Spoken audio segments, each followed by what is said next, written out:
حضرت والا ہوں میں اعلی حضرت والا ہوں میں اعلی حضرت والا ہوں۔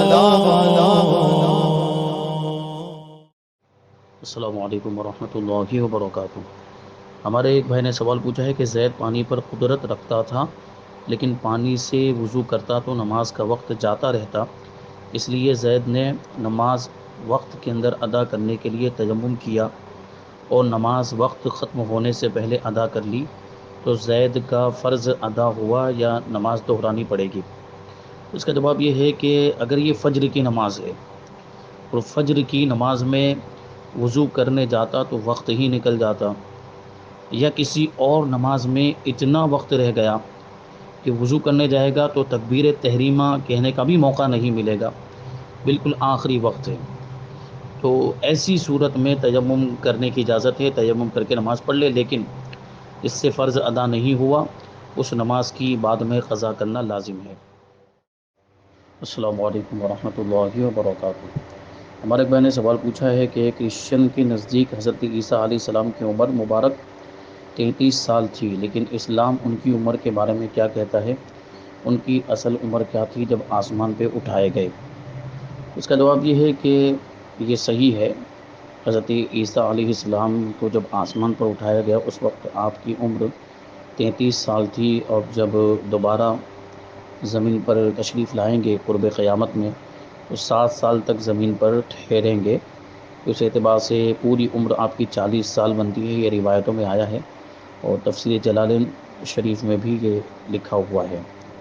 البتہ یہ عقیدہ ان کا ہے کہ ان لوگوں نے معاذ اللہ حضرت عیسیٰ علیہ السلام کو قتل کر دیا، جبکہ ہمارا عقیدہ یہ ہے کہ حضرت عیسیٰ علیہ السلام زندہ ہیں، آسمان پر اٹھا لیے گئے ہیں۔ السلام علیکم ورحمۃ اللہ وبرکاتہ۔ ہمارے ایک بھائی نے سوال پوچھا ہے کہ مرد ہو یا عورت بنا انڈر ویئر پہنے رہ سکتے ہیں، اور بنا انڈر ویئر کے نماز ہوگی یا نہیں؟ جواب عنایت فرمائیں۔ تو اس کا جواب یہ ہے کہ انڈر ویئر پہننا کوئی لازم یا ضروری فرض یا واجب نہیں ہے، اوپر سے اگر کوئی ایسا لباس پہنا ہوا ہے جس سے پورا پردہ ہو جا رہا ہے، ستر چھپ جا رہا ہے، بدن کے جتنے حصے کو چھپانا ضروری ہے وہ چھپ جا رہا ہے تو کافی ہے، اور اس میں نماز بھی ہو جائے گی، انڈر ویئر پہننا کوئی لازم یا ضروری نہیں ہے۔ السلام علیکم ورحمۃ اللہ وبرکاتہ۔ ہمارے بھائی نے چند سوال پوچھے ہیں، ان میں سے ایک یہ ہے کہ اگر نائٹ فال ہو گیا اور ہم اس وقت بستر سے نہ اٹھے، تھوڑی دیر کے بعد اٹھے، تو ایسی حالت میں بستر بھی ناپاک ہو گیا یا نہیں؟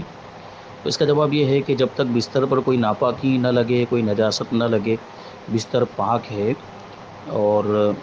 ناپاکی لگنے پر اس کا دار و مدار ہے۔ اور دوسرا سوال انہوں نے یہ پوچھا ہے کہ نائٹ فال ہوا اور اپنا ہاتھ کوئی بھی چیز پر لگتا ہے، جیسے کہ باتھ روم میں پانی کی بالٹی اور گھر کی کوئی بھی چیز کو نائٹ فال کی حالت میں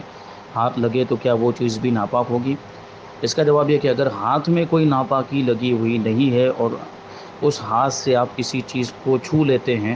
تو صرف چھونے سے وہ چیز ناپاک نہیں ہوگی، البتہ اس بات کا خیال رکھنا چاہیے کہ ناپاکی کی حالت میں بغیر دھوئے ہوئے ہاتھ کو پانی میں ڈالنا نہیں چاہیے۔ اگر بالٹی میں پانی بھرا ہوا ہے اور آپ نے اس میں ہاتھ کو دھونے سے پہلے ہاتھ ڈال دیا تو وہ پانی مستعمل ہو جائے گا، اب اس سے وضو اور غسل نہیں کیا جا سکتا ہے، تو اس بات کی احتیاط ہونی چاہیے۔ البتہ اس کو پھر سے قابل استعمال بنانے کا طریقہ یہ ہے کہ اس میں پانی جتنا ہے، اگر کم موجود تھا تو اس سے زیادہ پانی اس میں ڈال دیا جائے تو وہ قابل استعمال ہو جائے گا، یا اس میں نل کو چالو کر دیا جائے اور پانی اس میں اوپر تک بھر جائے اور بہنے لگ جائے تو پھر وہ قابل استعمال ہو جائے گا۔